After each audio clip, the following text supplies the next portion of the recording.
Jesus Christ became although he was rich, so that by his poverty you might become rich.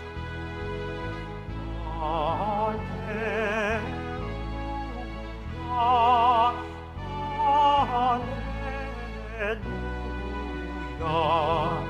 alleluia.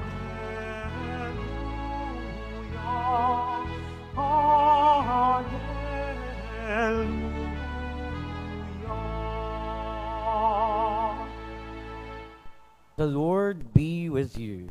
And with your spirit. A reading from the Holy Gospel according to Matthew. Glory to you, O Lord. Jesus said to his disciples, "No one can serve two masters. He will either hate one and love the other, or be devoted to one and despise the other. You cannot serve God and Mammon. Therefore, I tell you, do not worry about your life, what you will eat or drink, or about your body, what you will wear. Is not life more than food, and the body more than clothing? Look at the birds in the sky.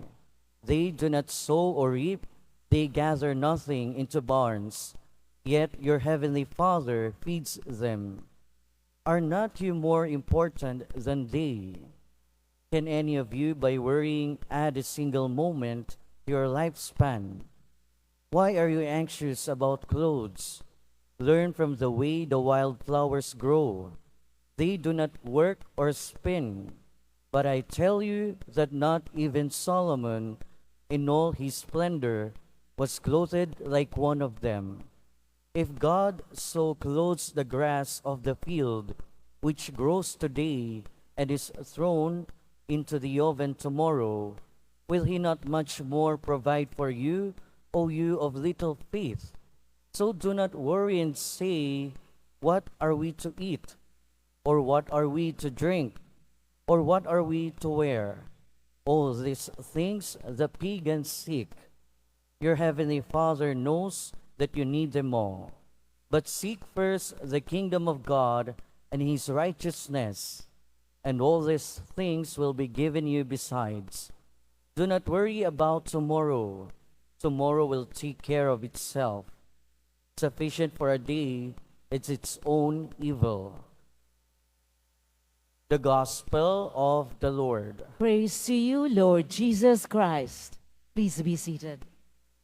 Welcome to the Minor Basilica and National Shrine of Jesus Nazareno, and good morning po sa inyong lahat.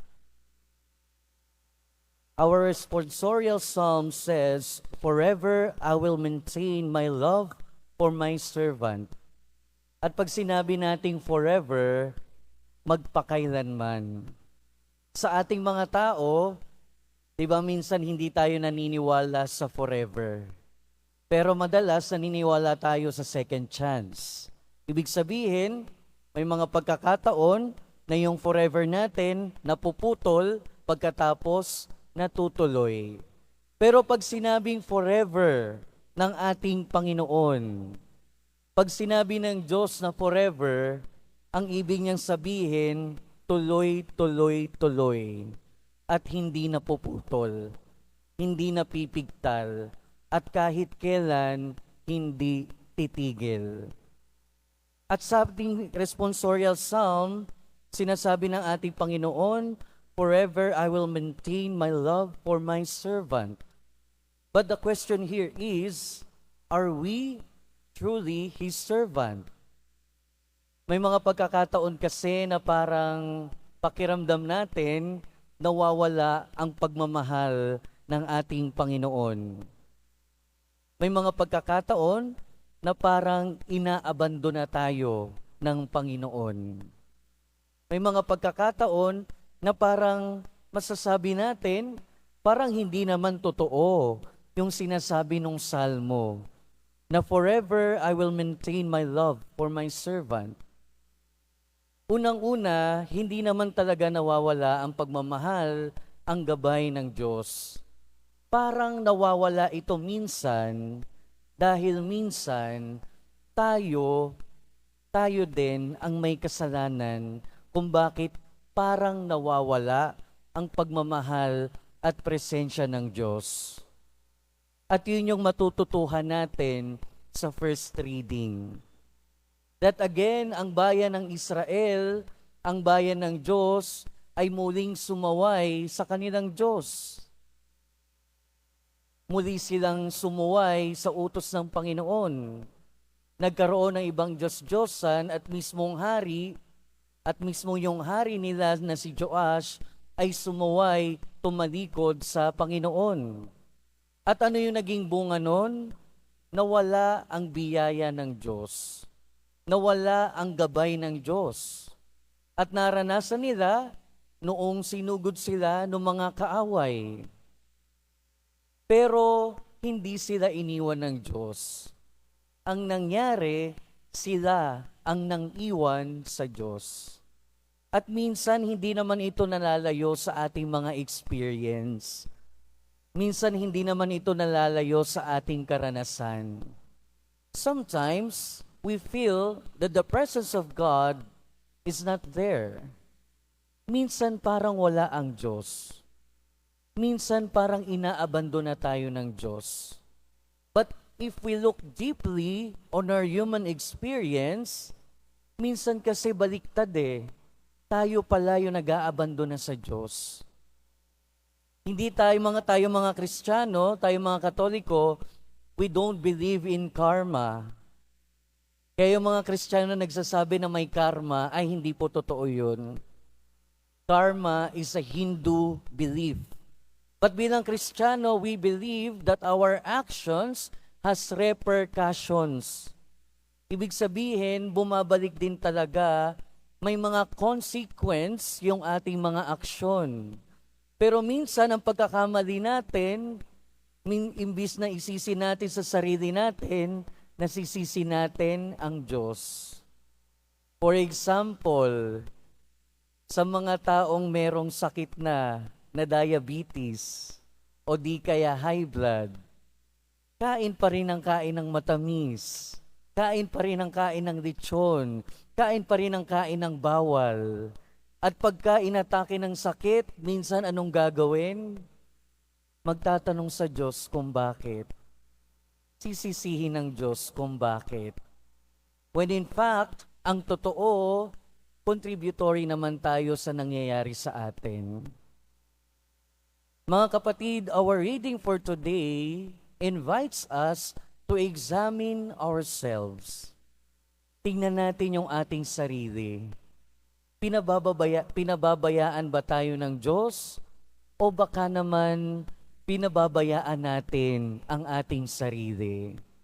Pero kahit pabayaan natin ang ating sarili, hindi tayo pababayaan ng Diyos.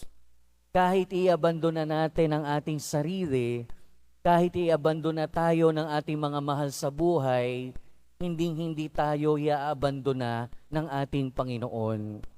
And that's the assurance that we are receiving in the gospel. Malinaw na malinaw yung sinasabi sa atin ng ating Panginoon. Do not worry about your life. Do not worry about what you will eat, what you will drink, or what you will wear. At kasunod nito, sinasabi ng ating Panginoon sa ating ebanghelyo, mas higit pa tayo sa mga damo, mas higit pa tayo sa mga ibon, mas higit tayo sa mga bulaklak. Bakit? Dahil sa lahat ng nilikha ng Diyos, tayo lang ang nilikha na kanyang kawangis. Tayo lang ang nilikha na katulad ng Diyos. And therefore, dahil kawangis tayo ng Diyos, tayo ay merong dignidad. And that is something no one can take away from us. And believe, be convinced. Ngayon, sinasabi ng ating Panginoon, don't worry, hindi kita pababayaan.